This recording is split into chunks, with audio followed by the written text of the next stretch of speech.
მოგესალმებით, ეს არის გადაცემა სუფთა დაფა. მე კი მისი წამყვანი, წმინდა მოწამეთა კვირიკესა და იულიტას ტაძრის ნამზღვარი დეკანოზი გიორგი ყიფშიძე გახლავართ. დღეს ჩვენი საუბრის თემაა ტელევიზიის და კომპიუტერის როლი მოზარდის ცხოვრებაში. ამ თემაზე სასაუბროდ გადაცემაში მოვიწვიეთ ქალაქ თბილისის 97-ე საჯარო სკოლის მოსწავლეები.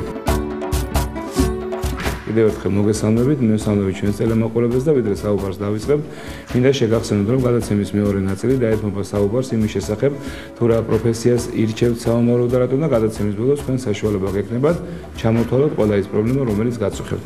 ეხლა რაც შეეხება მთავარ თემას, ჩვენ ალბათ დამეთანხმებით, რომ როგორც მასმედია, ისე ინტერნეტი დიდ ზეგავლენას ახდენს ადამიანზე. დღეს თქვენ საშუალება გაქვთ ისაუბროთ როგორც დადებით, ისე უარყოფით თვისებებზე. კომპიუტერის დადებითი როლი იმაში მდგომარეობს, რომ გარდა ამ ყველაფერისა ინფორმაცია და რაც ჩამოთვალეს, არის ის კიდე, რომ ყოველდღიურ ცხოვრებას აადვილებს ძალიან და მაგალითად ის, რომ ძალიან ადვილია კომპიუტერიდან თუნდაც ბიზნესის მართვა. მე ვთვლი, რომ კომპიუტერის საშუალებით შესაძლებელია ინფორმაციის მოძიება, სწრაფი კავშირი იმასთან, ვისთანაც მსურს, თუნდაც საზღვარგარეთ. ინტერნეტის განვითარებამ ხელი შეუწყო ბიზნესის წინსვლას. ახლა უკვე ბიზნესმენები სახლიდან გაუსვლელად კომპიუტერით, კერძოდ ინტერნეტით აწარმოებენ ეკონომიკურ ოპერაციებს, რის შედეგადაც განვითარდა ქვეყნის ეკონომიკაც და მომავალში იმედი მაქვს უფრო განვითარდება ეს ყველაფერი. მის საშუალებით შეგვიძლია გავიგოთ ნებისმიერ ქვეყანაში, ნებისმიერ ადგილას თუ რა ხდება. იგი ასევე გვეხმარება, თუ ჩვენ გვინდა საზღვარგარეთ დასვენება და გვაინტერესებს სიტყვაზე, რომელ სასტუმროში, რომელ ნომერში დავისვენებთ. შეგვიძლია ვნახოთ წინასწარ იქ ჩასვლამდე. კომპიუტერი კიდევ ძალიან დაეხმარება იმ სტუდენტებს, რომლებიც სწავლობენ უმაღლეს სასწავლებელში და არ აქვთ საშუალება, რომ დაესწრონ ლექციებს. აი e-learning-ი მაგალითად დისტანციური სწავლება, შეიქმნება სპეციალური ბაზა და დაუსწრებელი სწავლება, რადგან აღარ არსებობს, ისინი შეძლებენ სახლში ისწავლონ ის, რაც ლექციაზე უნდა მოესმინათ. 21 საუკუნე ცნობილია როგორც ინფორმაციის საუკუნე და ინტერნეტი და კომპიუტერი არის ინფორმაციის ერთ-ერთი წყარო, ამიტომ ჩემი ეს თვალსაზრისით კომპიუტერი და როგორც ინტერნეტი ძალიან საჭიროა დღევანდელ ცხოვრებაში. პირადად ვიყენებ ხოლმე ის სიმღერებს ვუსმენ ხოლმე ძალიან მიყვარს, ან მაგალითად პიანოს დაკრავით და ნოტებს ვეძებ ხოლმე და შემდეგ ვუკრავ. კიდევ რა ვიცი, ცეკვა მისწავლია ინტერნეტიდან, ანუ გააჩნია, ფანტაზიას გააჩნია ადამიანს, მაგალითად რაღაცა ახალი მოგინდეს და ინტერნეტში მოძებნი უბრალოდ და ან ვიდეოს ნახავ, ან წაიკითხავ და მე სურათებსაც ვათვალიერებ ხოლმე მხატვრების ძალიან მიყვარს და ინფორმაციასაც ვეძებ.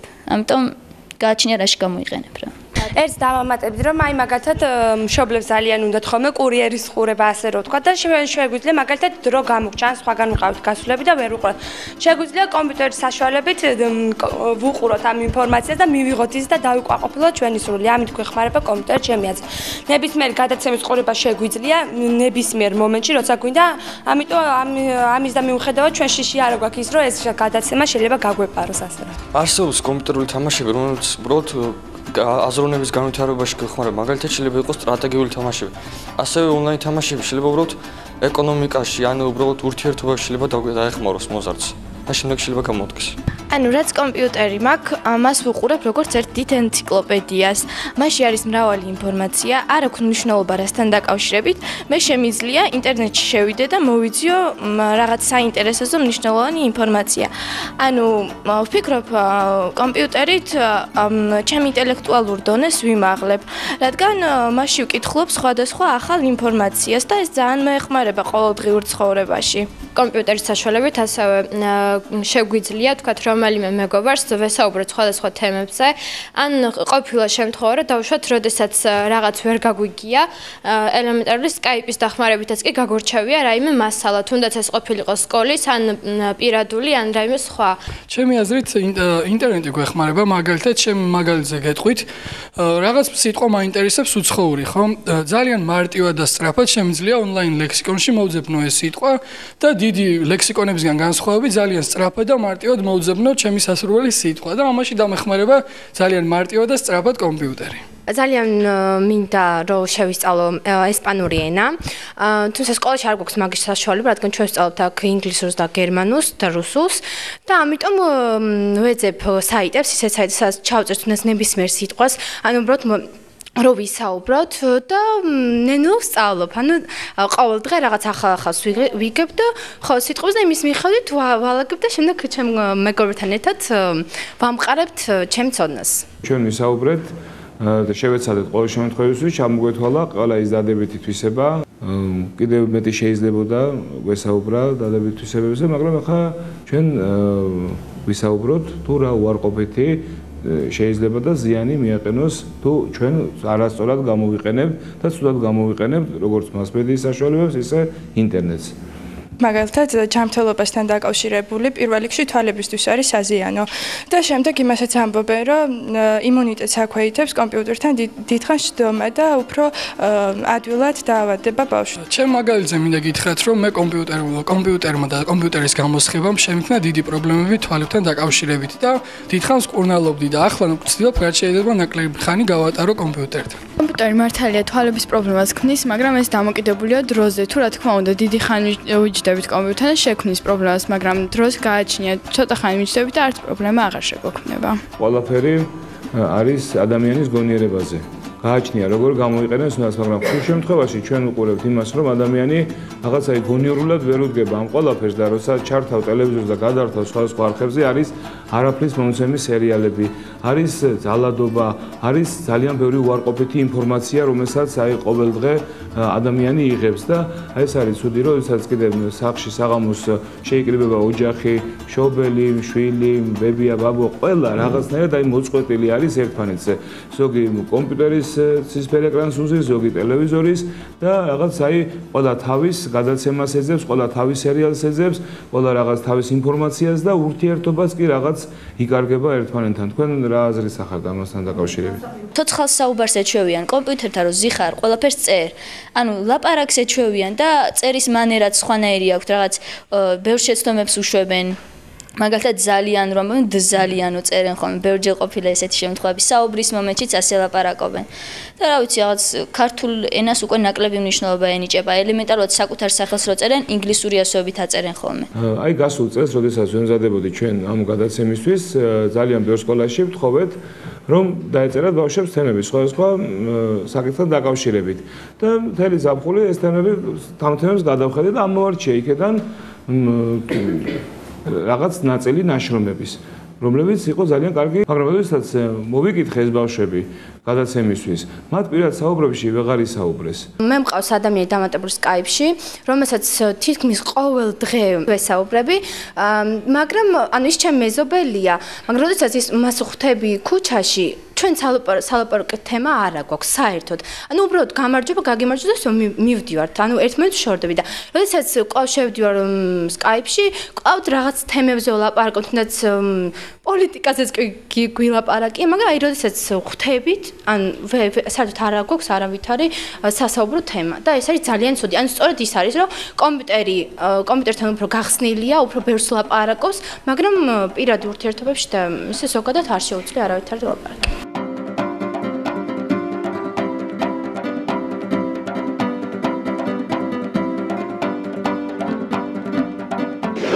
ნებისმიერი საშუალება შეიძლება იყოს კეთილათაც და ბოროტაც გამოყენებული და არ არსებობს ალბათ ქვეყნიერებაზე ისეთი ვთქვათ მოვლენა თუ საგანი რომელიც ბოროტად არ შეიძლება იქნას გამოყენებული. ამ მხრივ ჩვენ არ დავიწყებთ ახლა ამაზე ყურადღების გამახვილებას რამხელა პოტენციალი აქვს ტექნიკის ისეთ მონაპოვარს როგორც არის კომპიუტერი, მაგრამ მოდით ვთქვათ რა რისკებს მოიცავს კომპიუტერთან ურთიერთობა. პირველ რიგში უნდა ვთქვათ რომ კომპიუტერს აქვს რისკი გახადოს ადამიანი თავზე დამოკიდებული და ყველაფერი ის რაც ჩვენ თავისუფლებას ანუ ღვთისხატებას გვაგარგინებს ეს თავისთავად სერიოზული რისკია ჩვენი პიროვნული განვითარებისათვის პირიქით შეიძლება დეგრადაციის წინაპირობა გახდეს და კონკრეტულად რომ ვთქვათ რა საფრთხეები არის ჩადებული აქ და რა უნდა გვახსოვდეს იმიტომ რომ როცა ჩვენ ცნობიერი დამოკიდებულება გვაქვს მოვლენების მიმართ უკეთესად ვახდენთ ჩვენი ვექცევის მართვას ანუ რეგულაციას და შესაბამისად რისკი და საფრთხეც კლებულობს.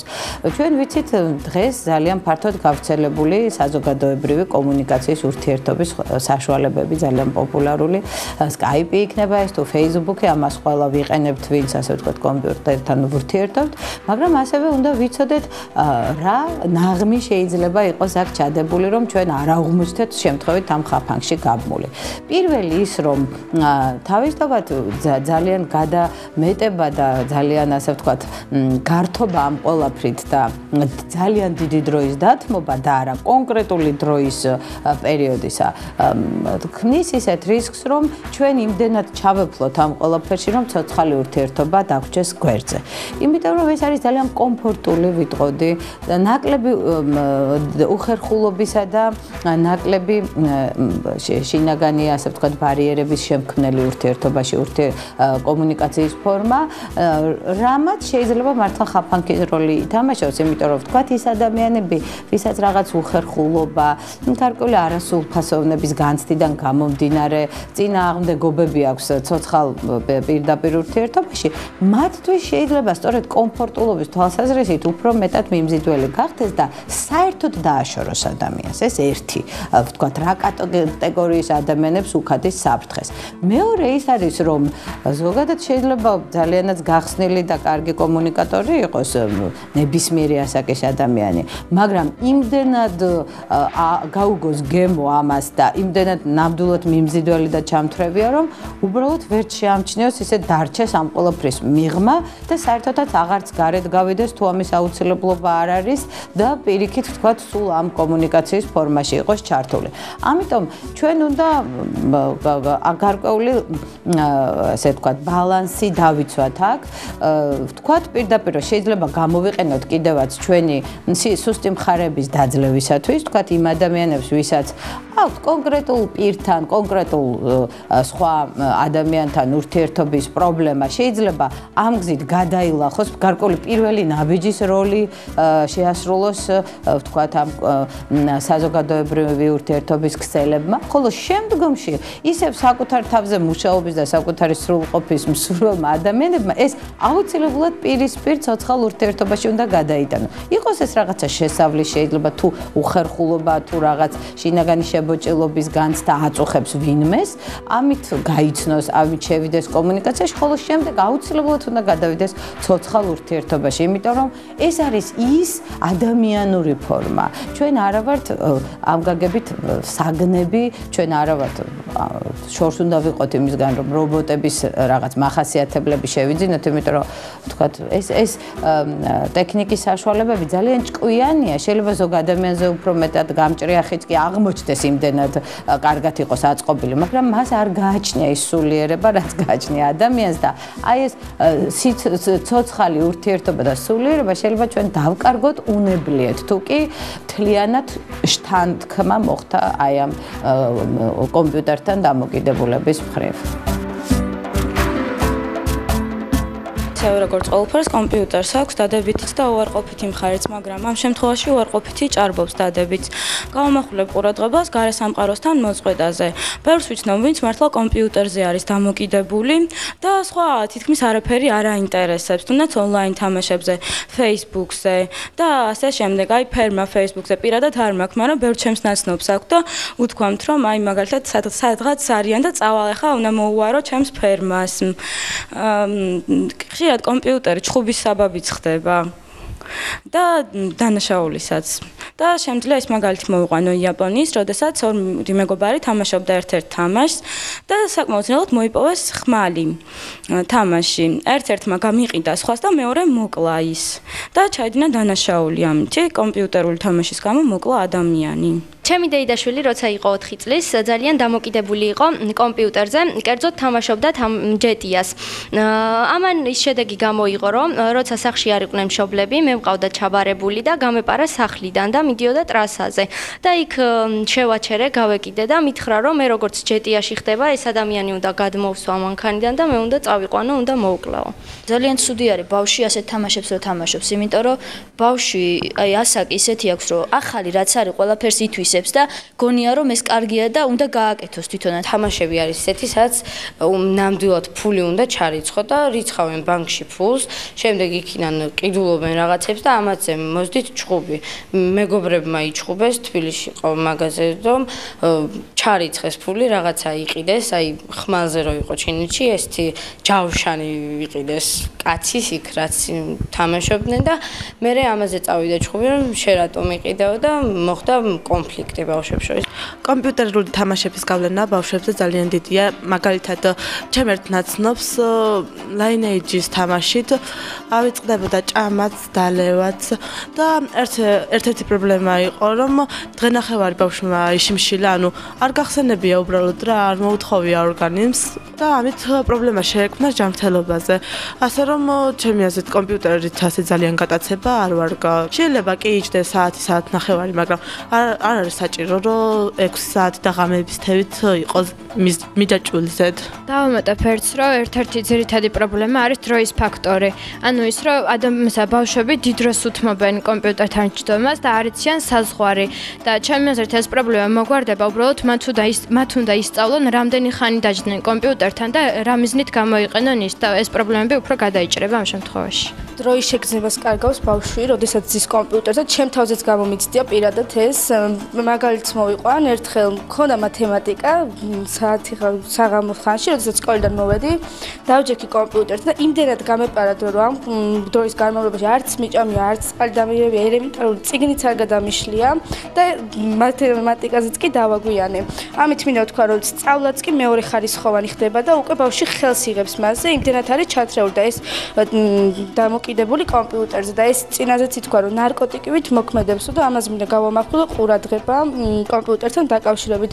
ასევე მინდა ის ვთქვა, რომ ხშირად ხდება მშობლებთან კამათიც მოგდის ძალიან ხშირად, იგივე დებთან, ძმებთან, ახლობლებთან, ანუ და ასე აგრეთვე სერიალებსაც დავამატებდი, რომ ბავშვები ხშირად თავის კუმირს ბაძავენ ავტობუსში მგზავრობისას, როდესაც მიდიოდნენ სკოლიდან, ის შემხვდა ისეთი, რომ ანუ ერთი მოსწავლე რაღაც შეურაცხყოფას აყენებდა მეორეს და უთხრა, რომ ეს რატო, ანუ ესე რატო აკეთებ და აი გუშინ იცი ამ კინოს ვუყურე და აქ ხდებოდა ესეთი მოქმედება. კომპიუტერების თამაშების შედეგად ბავშვები ხდებიან აგრესიულები პირველ რიგში, მაგალითად, როდესაც თამაშობ რაიმე თამაშს და იქ აგებ, ნეგატიური ენერგიით იტვირთებიან და უკვე ამას გადმოხატავენ მშობლებთან მიმართებაში, ან ოჯახის წევრებთან მიმართებაში და კიდევ ის არის, რომ შეიძლება დამნაშავითაც კი ჩამოგაყალიბოს, როცა ბავშვი ზის კომპიუტერთან და არის უამრავი კომპიუტერული თამაშები, სადაც თქვათ უნდა მოკლა ადამიანი ან იქურდო და ამას უკვე რო თქვათ დღეში 1000 ჯერ და 100 ჯერ რომ მოკლავ ადამიანს, უკვე ბავშვის ფსიქოლოგია ეჩვევა ამას და შეიძლება რეალურ ცხოვრებაშიც განახორციელოს და მაგალითი ამის ის არის, რომ ერთ-ერთი კვლევა იყო ჩატარებული დიდ ბრიტანეთში თუ არ ვცდები, სადაც ერთ-ერთ ფსიქიატრიულ კლინიკაში გამოკითხეს არასრულწლოვანი დამნაშავეები და აბსოლუტურად ყველა თამაშობდა კომპიუტერულ თამაშებს. ჩვენ მეგვაჩნია, რომ დღევანდელ სინამდვილეში ტელესივრცე, ინტერნეტსივრცე არ არის ყოველთვის მისაღები მოზარდისათვის და არც რეგულირდება სამწუხაროდ ჯეროვნად, რათა მოზარდის ფსიქიკა ძალადობრივი ფილმებით, უზნეო ფილმებით არ იყოს დათრგუნული. შედეგად ჩვენ მივიღებთ იმას, რომ მოზარდი უარყოფით გმირს გაიხდის სამაგალითოდ და შეიძლება მან იოლად გადადგას ნაბიჯი ცოდვისაკენ. თუნდაც ეს ეხებოდეს პიროვნების მიერ პიროვნების დაჭრას, ან რაიმის მოპარვას, ან ისეთ უჯერო საქციელს, რომელიც მიუღებელია საზოგადოებისას. ასე რომ აქ ოჯახსაც აქვს დიდი როლი, რომ აკონტროლოს მოზარდი, განაშეუზღუდოს მას თავისი უფლებები, მაგრამ ის როცა ვიცით, რომ ამა და ამ არხზე, ამა და ამ დროს უზნეო გადაცემა არის, რომ ვიცით, რომ ინტერნეტსივრცეში ხშირად არის ისეთი ინფორმაცია და კადრები, რომელიც ადამიანის ფსიქიკას ამახინჯებს, და მოხდეს დაცვა ბავშვებისა ამ გადაცემებისგან. ასე რომ მე ვურჩევ ყველა ახალგაზრდას უფრო ხშირად თუ მოიცლიან უყურონ საპატრიარქოს სატელევიზიო ერთსულოვნებას, ასევე საპატრიარქოს ინტერნეტსივრცეში მოიძიონ სასურველი მასალები, არაერთი საინტერესო რამ. თუმცა არ გამოურიცხავ სამეცნიერო შემეცნებით ინტერნეტ საიტებს, ოღონდ ყველაფერს უნდა თავისი რიგით გამორჩევა და თვითონ მოზარდის ეკლესიური ცხოვრება ადვილად მიხვდება, რომელია ჯეროვანი, რომელი უჯერო.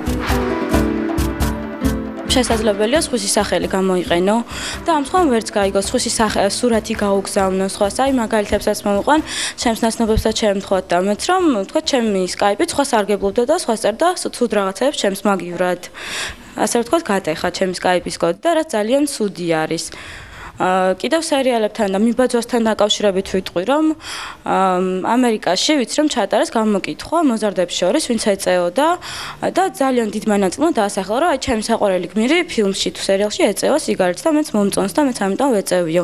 ამიტომ აქედან ვასმით, რომ უარყოფითი გავლენა დიდი აქვს, რასაც ხედავთ და ვინც მოგწონს, შემდეგ ხშირად უარყოფითი ვიბაძავთ და არა დადებითში. ყველაზე ძალიან ის არ მომწონს, რომ მაგალითად ხდება სიტყვების გაუფასურება, როგორც აღნიშნე, რომ აი მოსწავლე იყო ერთი ამბობდა რომ მეგობარი არისო ჩემიო და ჩემი აზრით ნუ შეიძლება ამის მართლა მეგობარი იყოს, მაგრამ უმრავლესობა დარწმუნებული ვარ რომ არ იცის მეგობრობის ფასი ჩემი აზრით. იმიტომ რომ პირში რომ რაღაცას ეტყვის მაგალითად ტკბილად ელაპარაკება ზურგს უკან გამიგია ბევრჯერ რომ აი ცუდად ახასიათებს და ელემენტარულად მაგალითად კომპიუტერში ლაპარაკობ ხო და კაი შეხვდი და საუბრობ, მაგრამ საუბრის თემა არ არის აი ესეთი რომ აი მაგალითად ერთი მიზნები გაქვს და რაღაც შენ სრულებზე ილაპარაკوان, შენ მომავალ მიზნებზე ან რა გაწუხებს, არ საუბრობენ ასეთ თემებზე, საუბრობენ აი მაგალითად ეს ბიჭი მოგეწონა ან რაღაცებზე საუბრობენ ან კომპიუტერულ თემებზე, მაგალითად Skype-ში ამან ეს მომწერაო და ან კინოებზე საუბრობენ კიდე ბევრი. და რომ მკითხო მაგალითად შენ რა მოგწონს, რა საფასებს შენ მეგობარში, ვერ გეტყვიან, ვერ ჩამოგიყალიბებენ აზრს, რომ აი მაგალითად მე ეს მომწონს, უბრალოდ ზედაპირულად იტყვიან, არის ძალიან მეგობრული და მხიარული. მეც არაფერს არ იტყვიან. იმედი მაქვს, რომ ამ გადაცემას ბავშვების გარდა მშობლებიც უყურებენ და დაინტერესებული არიან ჩვენი პრობლემებით, რა თქმა უნდა, იმიტომ რომ ჩვენს ოჯახებში ვიზრდებით და მშობლები გვყავს. ის რომ დიდხანს უთმობთ თამაშებს, ის რომ საათობით დრო გაგვყავს კომპიუტერთან ჯდომაში, ჩემი აზრით, მარტო ჩვენ ვერ შევძლებთ ამისგან გაკონტროლებას. ჯერ მარტო იმიტომ ბევრმა ახსენა, ჩვენ ბავშვები ვართ, ზოგს დიდი ნებისყოფა აქვს, ზოგს არა.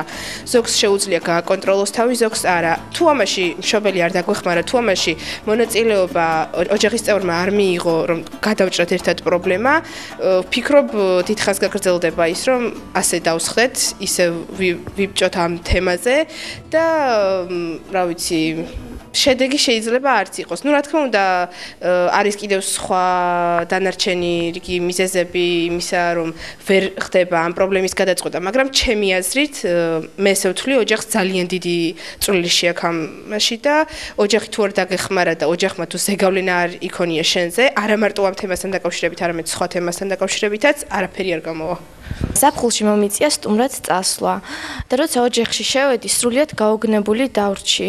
ანუ ყველა მთელი ოჯახი იყო დანაწევრებული. მამა იქ ტელევიზორს უყურებდა, შვილები კომპიუტერთან იჯდნენ, დედა იქ თავისი საქმით იყო დაკავებული და ყურადღებას მე ფაქტიურად არავინ არ მაქცევდა. და როცა დავჯექი და დავფიქრდი, რა საქართველოს ერთსულოვნებაზეა საუბარი, როცა ერთ პატარა ოჯახში არ არის ერთიანობა. აი ეს მაინტერესებს ძალიან უბრალოდ.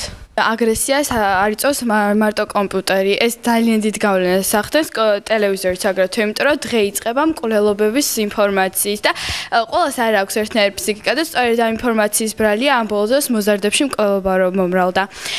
და ეს კომპიუტერი არა მარტო მოზარდებს იტაცებს, დიდებიც ძალიან არიან გადაცებული. მაგალითად, ტელევიზორში გადიოდა ერთი ინფორმაცია, როდესაც დედა მოკლა ბავშვი ფერმის გამო, Facebook-ის ფერმის გამო, მაგრამ დედას მოსავალი ჰქონდა ასახები, ბავშვი კი და ეს შეიწირა ბავშვი. ხშირად ყოფილა შემთხვევა, როდესაც თქვათ ბავშვს უჩხობია მშობლებთან და შემდეგ უკვე როდესაც განერვიულდებოდა, მიდიოდა ისევ კომპიუტერთან და აგრძელებდა მეგობრებთან ლაპარაკს ამ თემებზე და ცდილობდა შვება მოეპოვებინა მეგობრებთან ურთიერთობით. და უფრო მეტად მიჯაჭვული ხდებოდა ამ კომპიუტერზე. კომპიუტერი დღევანდელი სამყაროს ძალიან მნიშვნელოვანი ნაწილი გახდა და ხშირ შემთხვევაში კონფლიქტის მიზეზი ხდება თუნდაც მშობელთან, თუნდაც და-ძმასთან. ვირტუალურ სამყაროსთან ურჩევნიათ ურთიერთობა, ვიდრე და-ძმასთან, მშობელთან, მეგობართან და სწორედ ეს არის ყველაზე დიდი პრობლემა ჩემი აზრით. ადნაკლასნიკებზე კონტაქტის საშუალებით არის იქ ვირტუალური საჩუქრები ერთმანეთის მიმართ გაკეთება. ეს შეიძლება იყოს დღესასწაულებზე, შეიძლება არა, მაგრამ ამაში ადამიანები იხდიან ფულს, რომ ვიღაცა თუნდაც ვირტუალური რაღაცით გაახარს. მართალია იქ ბევრი ადამიანისთვის, ჩემთვისაც საჩუქრები გავკეთებთ, ის მესიამონა, თუმცა ბუნებრივად რო ყოფილიყო ის და რეალურად ნაჯვარი უფრო სხვა ფასეული იქნებოდა. ტელევიზიაში იმდენად გახშირდა მკვლელობები ან ფილმები ელემენტარულად მულტფილმებშიც არის მკვლელობები და კომპიუტერიც უარესია უფრო, იმიტომ რომ შენ კლავ ადამიანს და იმდენად გახშირდა რომ მიეჩვია ადამიანის გონება ამას და ვეღარ ხვდება რომ ეს რა საშინელებას ჩადის. ანუ ფილმშიც რომ არის თითქოს აუ რა კარგია მოკალიო ვიღაცას რო უხარიათ. და ეს იმდენად ისეთი რაღაც ხდება ყოველდღიური მოვლენა რომ აღარ უკვირთ რომ აი მე ადამიანი მოკვდა და გრძნობა ეკარგებათ იმის რომ ვიღაცა გარდაიცვალა და ცხოვრება დაამთავრა და აღარ არის ამ ქვეყნად და ვერ აანალიზებს ამას რომ გონებრივად ვერ ხდება მართლა ამდენ რამეს. აი მაგალითად ადნაკლასნიკში თევზაობდი და ისა უცებ ნუ და ჩემი შემოვიდა მითხრა რომ რამდენი ხანი უნდა იჯდე და ამ დროს თევზი გამექცა. მე ამაში ვადანაშაულებდი დედაჩემს, მომივიდა ძალიან დიდი კონფლიქტი მასთან. ამის გამოწვევად მე მთელი დღე ვიყავი ძალიან ცუდ ხასიათზე და შესაბამისად ხო უკვე ვერც სწავლას მოვკიდე ხელი, ვერც ვერაფერს. რაც შეეხება სერიალებს, ესენი უარყოფით გავლენას ახდენენ ჩემი აზრით ბავშვებზე და არა მარტო სერიალები, ზოგჯერ მულტფილმებიც კი. აი მაგალითად ამერიკაში აიკრძალა ესე ტომი ჯერის გაშვება იმის გამო, რომ ეს ტომი ჯერი ახდენდა არასრულწლოვან ბავშვებზე უარყოფით გავლენას და თქვათ, როდესაც კატა გაეკიდებოდა თავს და რაღაცას ჩაარტყავდა, ბავშვები ფიქრობდნენ, რომ ეს არ იყო მავნებელი და თუ ისინიც ჩაარტყავდნენ, ამითი არაფერი მოხდებოდა. დღევანდელი ტელევიზია ძირითადად სერიალებს აჩუქებს. ჩემი აზრით და პირადად ჩემთვის ძალიან ძვირფასია ძველი ქართული კინოები, რომელიც ძალიან იშვიათად გადის, მაგალითად რამე დღესასწაულზე. და უბრალოდ სიამოვნოს რა დავჯდები ქართული კინოს ყურება. და დღევანდელი თაობა კი ძირითადად უყურებს სერიალებს, მიჯაჭვულია სერიალებზე და კიდევ მინდა ვთქვა, რომ დიდი გავლენა აქვს, რა თქმა უნდა, სერიალებსაც, სადაც არ უნდა გადართო დღის ნებისმიერ მომენტში, რომელიმე ახსნა მაინც არის რაღაც ლათინოამერიკული სერიალები, სადაც ბევრი ცუდი რაღაცა არის. შეიძლება სასაცილო იყოს ეხა, მაგრამ მაშინ ან მე რო დავფიქრდი, მე მართლა სასაცილო იყო, ესე იგი რა მოხდა. ანაკასკევ ჩაურბად გავხსენი, სადღაც ესე 2 წელია მაქვს უკვე და ერთ დღესაც შევდივარ, ან პაროლშევად აკვირდი და ვერ შევდივარ. ამბობს რომ დაბლოკილია თქვენი საიტი. იმდენად მომეშალა ნერვები, იმდენად აი დავიძაბე, რომ მთელი აი სადღაც ერთი კვირა ესე დავდიოდი და ნერვი მქონდა მოშლი იმის გამო თუ რატო დამიბლოკეს ეს საიტი. ანუ ჩემს ნერვებზე ძალიან იმოქმედა და თვითონ ჯანმრთელობაც რა თქმა უნდა, იმიტომ რომ არც წიგნი ან არაფერი არ მაინტერესებდა, იმაზე ვფიქრობ თუ რატო დამიბლოკეს. ანუ ის მან იმოქმედა ჩემზე ამ უბრალოდ რაღაცამ, მქონდა უბრალოდ სურათები, კი ხა ბევრი მეგობრები მყავდა თუნდაც უცხოეთში, ნათესავების ყავს და მას ვეტავი კონტაქტებოდი ამ საშუალებით, მაგრამ აი ყველაზე ცუდი ის იყო, რომ მე რომ დავფიქრდი, მივხვდი, რომ თუ რამდენად უაზრო რაღაცაზე მომეშალა ნერვები. ნიშნულოვანი ფაქტია ისიც, რომ თამაშების დროს ბავშვები ამ სამყაროში არ არის ესე რომ თქვათ, არარეალურ სამყაროში გადადიან და თვითონ იმ სადაც თამაშობენ, თავის მონაწილეები ხდებიან უშუალოდ და ეს ცუდია, რა თქმა უნდა, იმიტომ რომ რატომ უნდა იყო დამოკიდებული იმაზე, რაც არ არსებობს სინამდვილეში. ვუყურებდი ერთ-ერთ გასართობ შოუს, შუაქალაქს და კარგად იყო გაშარჟებული. ერთ-ერთ ჩვენ ტოლთან მივიდა ერთი გოგონა და ეკითხება, რომ ეს რა ქვია რაღაც ასე შემდეგ და ხედავს და ეუბნება, რომ სურათი არ გაქვსო? ანუ იმდენად იყო შეჩვეული ამ ვირტუალურ ცხოვრებას და იმდენად იყო დამოკიდებული ამაზე, რომ რეალურად რო დაინახა ადამიანი, კიდევ სურათი მოსთხოვა, რომ სურათი არ გაქვს, რომ ნახო და ასე შემდეგ. ჩემს მაგალითს მოვყვები, ცოტა ხნის წინ თამაშობდი ფერმას და შემდეგ გავათვითცნობიერე თუ რა საშინელი თამაში ყოფილა, მაგრამ მაშინ ასე არ ვფიქრობდი, რადგან ბოლომდე დამოკიდებული ვიყავი, გარესამყაროსთან არ მქონდა საერთოდ კონტაქტი. იმ დონეზე ვიყავი დამოკიდებული, რომ ახალი რამე რო იდებოდა მარკეტში, ვხსნიდი სხვა ფერმებს, რომ ჩემთან გამეგზავნა. ეს ცუდად მოქმედებდა ჩემი და ჩემი მშობლების დამოკიდებულებაზე და ყველანი დამეხმარნენ საბოლოოდ და მე ეს პრობლემა დავამარცხე. ვირტუალურ სამყაროსთან დაკავშირებით მინდა გავიხსენო ერთი ფაქტი და ვიტყვი იმასაც, რომ მარტო ბავშვები არ არიან და ასე რომ დიდებიც არიან დამოკიდებულები და ერთი 40 წლის ქალბატონმა ერთ-ერთ საიტზე შევიდა და ჯერ დაიწყო მცირე თანხით ყიდულობდა რაღაცებს და შემდეგ მოუწია სახლის ჩადება და იმდევნემდე მივიდა რომ ეს ქალი დარჩა უსახკაროდ და დღემდე ვიტყვი რომ ნათესავთან ცხოვრობს და ანუ საჭმლის ფულიც აღარ აქვს და იმდენად არის დამოკიდებული რომ კიდე ვერ მოეშვა და კიდე აგრძელებს და მასმედიას მინდა შევეხო რომ ლიტვაში მაგალითად საინფორმაციო გამოშვებები შეიძლება დღეში მხოლოდ 1 საათით იყოს და საქართველოში ჩვენთან ყოველდღიურად იწყება საინფორმაციო გამოშვებები სადაც არის კვლელობები და 1000 სხვადასხვაგვარი ანუ ცოდვებზე ადამიანისა და ჩვენ როდესაც ბავშვი მთელი დღე ესმის ასეთი ფაქტები მის ფსიქიკაზეც მოქმედებს უკვე და იქიც გადააქვს რეალურ ცხოვრებაში. იცით, ადამიანის ფსიქიკას აქვს ასეთი თავისებურება, რომ მას ერთის მხრივ გარკვეულ მიმზიდველ ვითარებას უქმნის მძაფრი განცდების აღმძვრელი შინაარსები. იმიტომ რომ ფიზიოლოგიურად ამ დროს ხდება ასეთი რამ, რომ ადრენალინის გადმოფრქვევა ხდება მძაფრი განცდების შეგრძნების დროს და ეს გარკვეული ორმაგი ეფექტის მქონეა ჩვენი აღქმის თვალსაზრისით, ანუ ჩვენ ერთის მხრივ გრძნობთ რაღაც ძალიან თითქოს სასიამოვნო განცდას, მაგრამ თუ ეს შემაშინებელი, ანუ რაღაც უარყოფითი შინაარსის და ემოციის მატარებელია, ასევე არის დისკომფორტის მომცველიც. ანუ გარკვეული ამბივალენტურობა მძაფრ განცდაში, ანუ ეს ორი პლუს მინუს პოლუსი ერთდროულად არსებობს.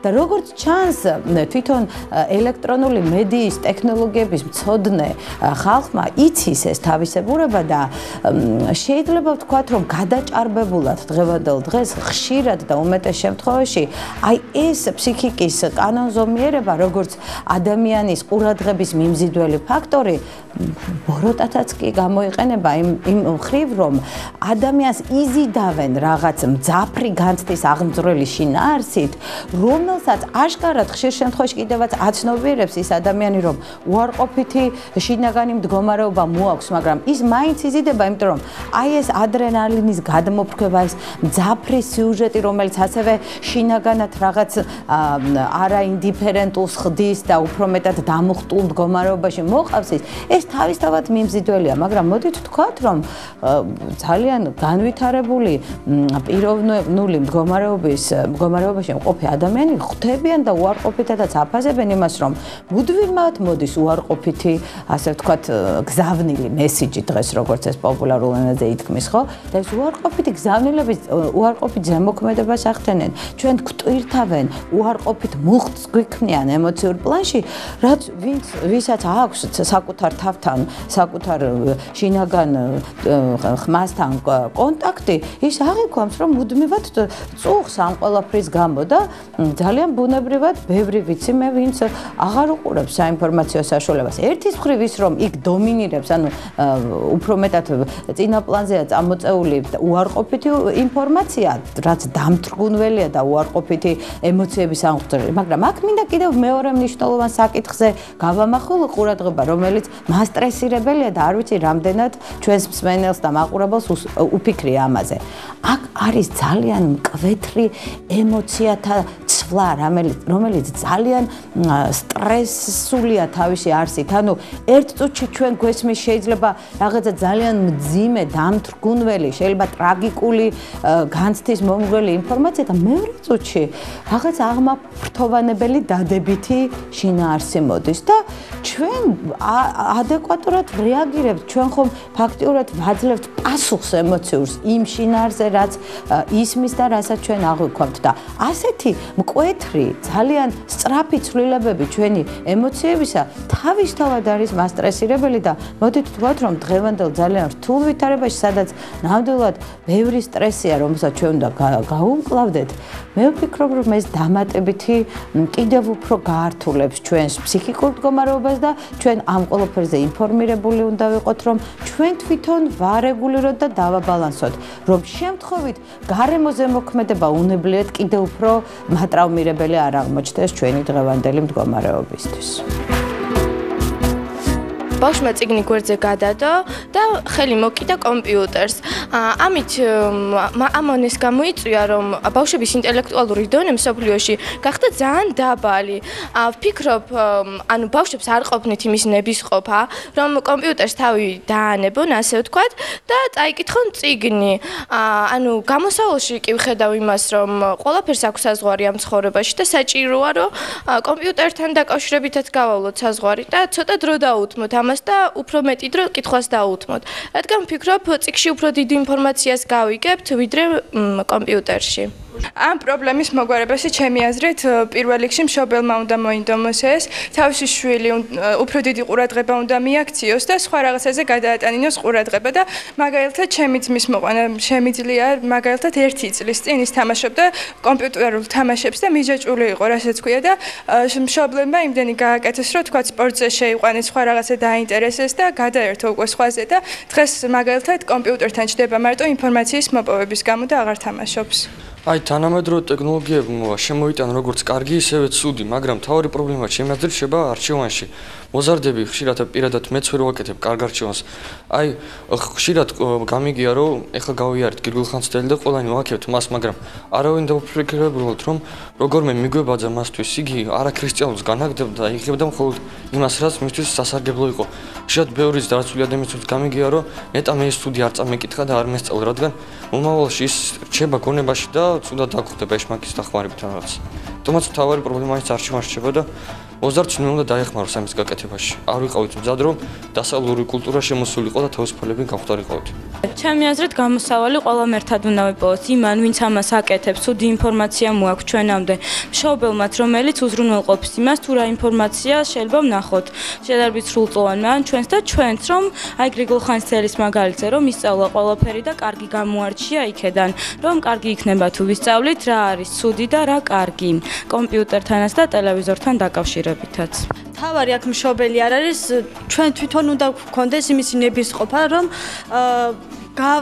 დრო გავანაწილოთ რისთვის რა გვჭირდება და ყველაფერს მშობლებს აბრალებენ და ეხლა საზოგადოებას და ბავშვებს რომ მკითხოთ, უკვე ზრდასრული ადამიანები არიან და საკუთარი აზრი გააჩნიათ და ამ შემთხვევაში ეხლა ყველაფერი მშობელს გადააბრალებს, მშობელმა უნდა მოგვაქციოს ყურადღება და ჩვენ თვითონაც უნდა გავიაზროთ ის, რომ რა დრო გვჭირდება იმისთვის და მივხვდეთ რა არის კარგი და რა არის ცუდი. მე ვთვლი, რომ უკვე იმ დონეზეა ჩვენი განათლება და ჩვენი ასაკი, რომ ჩვენ თვითონ უნდა გავიაზროთ ყველაფერი.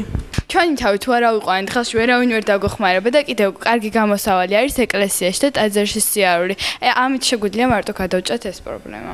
პრობლემები ხარ რაც აქ ჩამოთვალეს, რატო თქვა სხვაზე მაგალითი, როცა ყველაფერი, ანუ გარდა თვალის პრობლემებისა და ალბათ მალე ეგეც მექნება, რომ ყველაფერი მეც მაქვს, რომ ეს დროს კარგავდა. ანუ ვფიქრობ იმას და ვთვლი, რომ გამოსავალი არის, რომ ყველასგან განსხვავდებით ჩვენ ადამიანები, რომ ვაზროვნებთ და უნდა გავაკეთოთ სწორი არჩევანი. თქვენს რომ შეიძლება არასწორი არჩევანი გააკეთოს პატარა და ამაში კიდე უნდა დაგვეხმაროს მშობელი. ანუ მშობელის ვალდებულებაა რომ ჩვენ დაგვეხმაროს სწორ არჩევანში და მე ჩვენ თვითონ იმაში რომ გავიაზროთ რომ ეს ჩვენთვის ცუდია. გარკვეულწილად დამოკიდებულია მშობელზე სწორედ ჩვენი ურთიერთობა კომპიუტერთან, თუმცა მაინც თავარი ჩვენ ვართ აქ, იმიტომ რომ ჩვენ როდესაც რაღაც გვინდა იმას მაინც გავაკეთებთ და არ აქვს მნიშვნელობა მშობელი დაგვიშლის თუ არა. უმთავრესია დაგვაინტერესონ მათ სხვა რაღაცით და არა დაგვიშალონ და აგვიკრძალონ რაღაც. ძალიან ბევრი ბავშვი გამოსავალს ხედავს ვირტუალურ სამყაროში და მე თუ მკითხავთ ვირტუალური სამყარო არ არის გამოსავალი. ცდილობენ რომ შეიქმნან ისეთი გარემოება ამ ვირტუალურ სამყაროს დახმარებით, როგორც თქვა თვითონ უნდათ რომ გქონდეთ. ანუ თქვა ცხოვრება არ არის ისე როგორც ზოგი ხედავს რა ვარდისფერ ფერში. ანუ აქ ითქვა რომ მშობელმა უნდა მისცეს მაგალითი და ანუ მშობელმა უნდა უთხრას რომ თქვა არ უნდა დაჟესით თქვა 3 საათი 4 საათი, მაგრამ არსებობს ისეთი ოჯახები, სადაც პირიქით მშობლების ხედან ხშირ შემთხვევაში და ცუდ მაგალითს აძლევენ ბავშვებს. მშობელი ზრდის ბავშვს, რადგან პატარობიდანვე უნდა შეაყვაროს წიგნი მას და უთხრას, რომ წიგნი არის მაგის მეგობარი და წიგნი უნდა იკითხოს და საზდო არის ცოდნის. და ინტერესი უნდა გაუჩინოს, რა თქმა უნდა, თუ წესრიგად აღზრდის შვილს და ასეთ საფუძველს ჩაუყრის ადამიანს, ხომ? მომავალში შეიძლება მას ინტერესი გაუჩნდეს, მაგრამ მასზე დამოკიდებული ჩემი აზრით ნამდვილად არ იქნება. დღესდღეობით უფრო გვაქვს საშუალება რომ გავერთოთ კომპიუტერი და არ წავიკითხოთ წიგნი, თუმცა გამოსავალი უნდა ვიპოვოთ ჩვენ თავში და უნდა მე მაგალითად არ გავათანებ კომპიუტერის გამო და უფრო გავათანებ წიგნის გამო და წავიკითხავ წიგნს, ვიდრე კომპიუტერთან გავატარებ დიდ დროს. ამიტომ ყველამ უნდა იპოვოს თავის თავში ქვეცნობიერში ის ძალა, რომ მოძებნოს რამე სხვა გასართობი და არა კომპიუტერი. მე შევთანხმები ამ წარმოქმნილ აზრებს, რომ იყო შობელმა ბევრი რამე შეიძლება შეძლოს გააკეთოს, აუცილებელი კიდე ახსნა და არა აკრძალვა. ამასაც ვეთანხმები იმასაც, რომ ჩვენ უკვე დიდები ვართ, ჩვენ უკვე თითქმის ჩამოყალიბებული ადამიანები ვართ და როდესაც ჩვენ ვსაუბრობთ ჩვენ უფლებებზე, ჩვენს რაღაც მოვალეობებზე, ჩვენ აუცილებლად ამასაც უნდა დავფიქრდეთ, რატომ უნდა გამოვყოთ კომპიუტერისთვის, ტელევიზორისთვის, რა უნდა უყუროთ და ესეც ჩვენზე ძალიან ბევრია დამოკიდებული, მაგრამ მე კიდევ მინდა ერთი რამ ვთქვა, რომ ესე კარგი იქნებოდა თუ სკოლებში იქნებოდა სწავლება ინტერნეტის სწორი მოხმარების. ძალიან ბევრი მოზარდი უფრო ადვილად ნახულობს გასართობს თამაშს და აი თუნდაც ერთმანეთთან საუბარს, ვიდრე დაუშვათ მან იცოდეს რაღაც ინფორმაციის მოძიება და როდესაც მას ეს კარგად ეცოდინება, შეიძლება ისე დაკავდეს ამ ინფორმაციების მოძიებით და საინტერესო ლიტერატურის ხელმისაწვდომობით, რომ აღარც დარჩეს დრო და არც გადადოს ამდენი დრო არ დაკარგოს განხობაში. ეს კარგი იქნებოდა თუ სკოლებში ამას მიაქცევენ ყურადღებას. ახლა რაც შეეხება გადაცემის ჩვენს მეორე ნაწილს, როგორც მე, ისე ალბათ მაყურებელსაც აინტერესებს, თუ რა პროფესიას ირჩევს საომრო და რა ირჩევს ამას.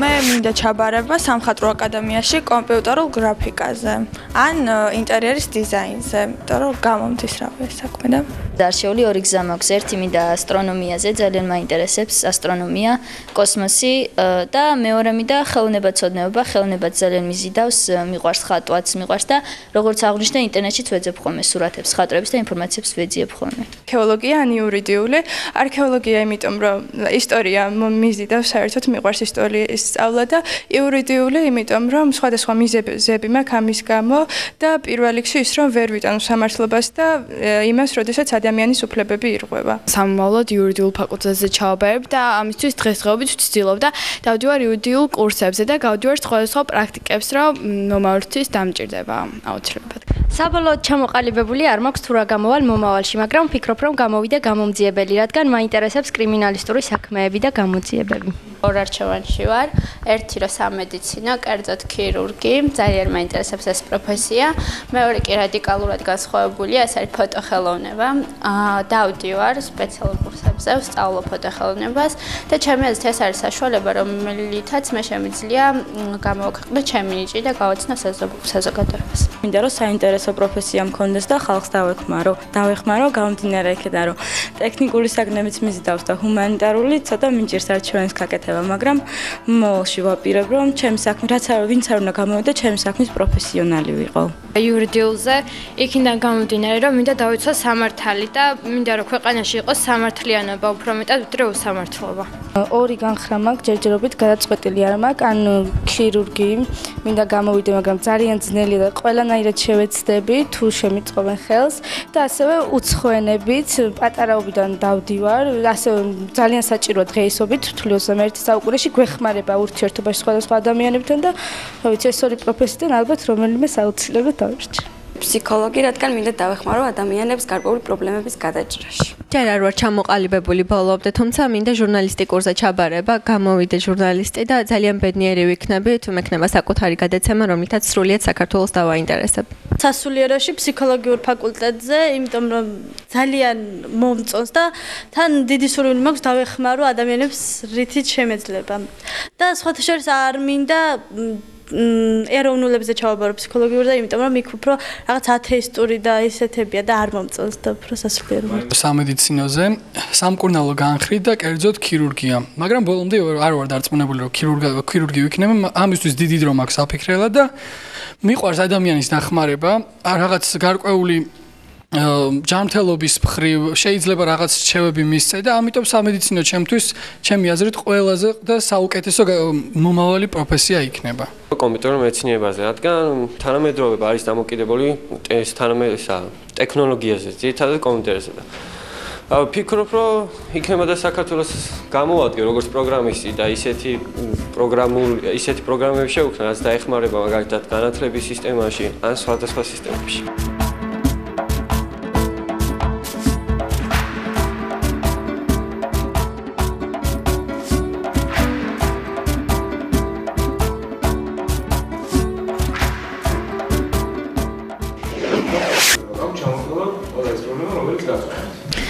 მე ძალიან მაწუხებს ის, რომ ადამიანები ხშირად დასცინიან ერთმანეთს და არ მომწონს, რადგან ეს ცალკე ამპარტავნება არიან გონია ვინმეს რო დასცინი, შენ თვითონ რას წარმოადგენს, სხვას რო დასცინი და რომც რამეს წარმოადგენდი, არც უნდა დასცინო. ეგ არის სწორად ადამიანობა და მეორე ის არის, რომ ვისაც დასცინი, შეიძლება იმაში აგრესია გამოიწვიო, ხო? იყოს 7 ადამიანი, მაგრამ იმდენჯერ დასცინონ, მაგალითად ან დაკომპლექსდეს, ისეთ უაზრობა რაღაც შეიძლება ჩაცმულობაზეც დასცინო, მაგალითად არ მოგეც შენთვის მიუღებელი იყოს რაღაცა დასცინო. შეიძლება შეგიძლია წესივრად უთხრა უბრალოდ და აუხსნა, რომ ხედავ ცოტა ეს რაღაც ისე ჩანს და შეგიძლია ეს აღარ გააკეთო ან რაღაც და არა რომ დასცინო. და ადამიანი კომპლექსდება შემდეგ, ხო? ან აგრესიული ხდება უფრო თავისი გარემოსთან და ამას შემდეგ ძალიან ბევრი პრობლემები მოყვება, ჩხუბი, როგორც ფიზიკური, ისე ფიზიკური შელაპარაკება, როგორც სიტყვერი შელაპარაკება და ეს არის ძალიან დიდი პრობლემა. ახალგაზრდობის ჩემი აზრით. ხმარობენ ძალიან ბილდ სიტყვებს და ეხლა უკვე გოგოებშიც არის ეს გაიული ქუჩაში და ისეთი რაღაც შეიძლება გაიგო. უფრო მესმის ხოლმე დეიდებისგან, მშობლებისგან, რომ აი მე მივდიოდი დღეს და ავტობუსში წინ მეჯდა ორი გოგო და იცით რაზე ლაპარაკობდნენ, ერთმანეთს აგინებდნენ და ეს არის ძალიან დიდი პრობლემა. ის რაც აი იმას უფრო მეტი ფული აქვს და იმისთვის მეგობრობს იმასთან. დღევანდელმა თაობამ არ იციან როგორ მოიქცნენ მოხუცებთან, ბებია ბაბუასთან, მშობლებთან, თუნდაც პატარა ბავშვებთანაც. შე შემთხვევაში ადგილს არ უთხოვებ ბებრებს, როდესაც ავტობუსში ზიან და ვერ დგებიან უბრალოდ უძლურების გამო ფეხზე. შური. ანუ ძალიან ბევრჯერ მინახავს მოზარდები, როდესაც ბიჭი, თქვათ, ხშირ შემთხვევაში ბიჭებთან არის ეს დაკავშირებული, როდესაც ისინი იცი ნახე ეს რა კარგად მოდი ეს ამასაც გავუფუჭოს საქმე და როგორმე სხვანაირად იფიქრონ მასზე, ანუ შურს და ყველანაირად ცდილობენ, რომ ისინი თავის დონეზე და თავის საფეხურზე ჩამოიყვანონ. გულწრფელობა, სიყვარული და ურთიერთგაგება აკლია ხალხს, თუნდაც უფროს და უმცროს თაობას და თუნდაც ერთი თაობის წარმომადგენლებს.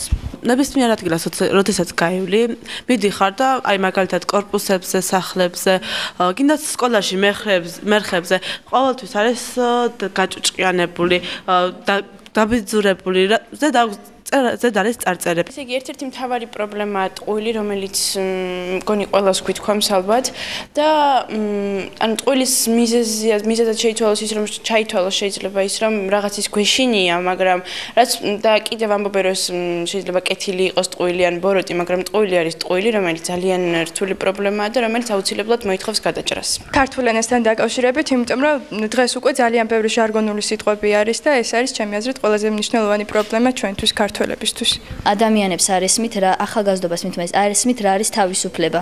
თავისუფლება არის, როდესაც საკუთარ თავს ფლობ და ისეთ რამეს არ აკადრებ, რომ შემდეგ სანანებელი გაგიხდეს და ახალგაზრდობას თავისუფლება ის გონია, რომ როცა და სადაც რაც უნდა იმას აკეთებს. მყავს მე კლასელები ან თუნდაც მეგობრები, რომლებიც მხოლოდ იმიტომ ეწევიან, რომ ეს ამას თვლიან კარგი ბიჭობათ ერთგვარად, რომ აი მე თუ მოვწერ გოგო უფრო რაღაც ისე შემომხედავს, რომ უფრო მაგარი ვარ მე და რაღაც აი კი არის ესეთი პრობლემა ნამდვილად და მე ჩემი აზრით ძალიან ცუდია და მით უმეტეს ჯანმრთელობისთვის არის ძალიან ცუდი. ნაკლებად არის ჩემი აზრით, ჩემი გადმოხატვა ღირსეული ადამიანები. აღარ აფასებენ ღირსებას, აღარ აფასებენ თუ როგორ ვინები ვიყავით ქართველები. ტრადიციებს არ აფასებენ.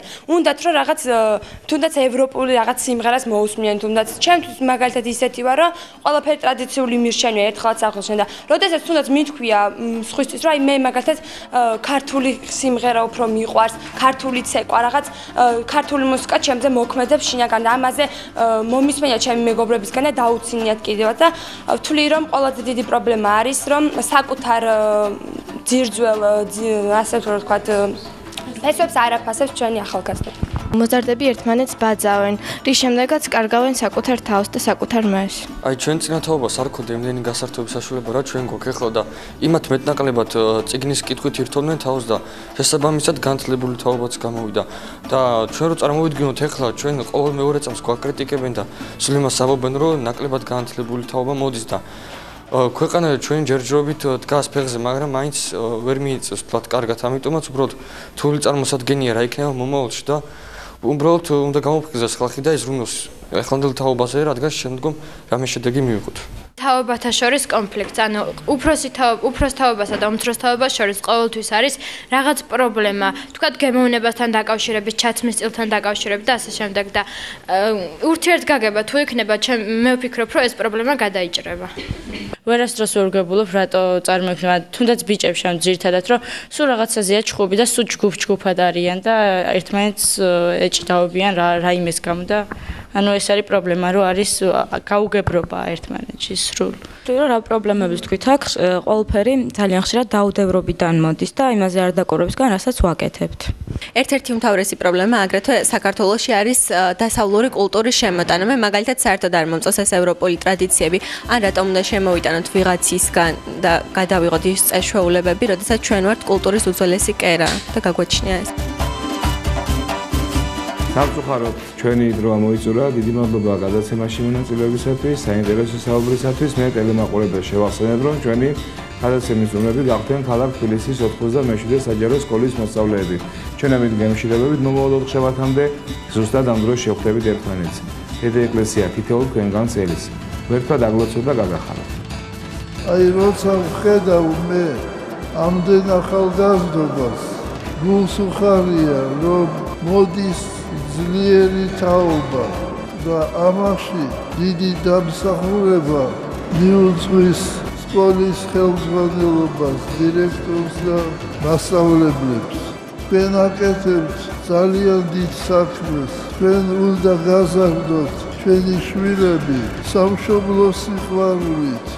დალოცვილი იყავით, გახარებული იყავით. ნურაფრისა ნუ შეგეშინდებათ. ჩვენთან არს ღმერთი. გადაცემის სპონსორია წმინდა მოწამეთა კვირიკესა და ივლიტას ტაძრის მრევლი. წმინდა მოწამენო კვირიკე და ივლიტა, ევედრეთ ღმერთსა ჩვენთვის.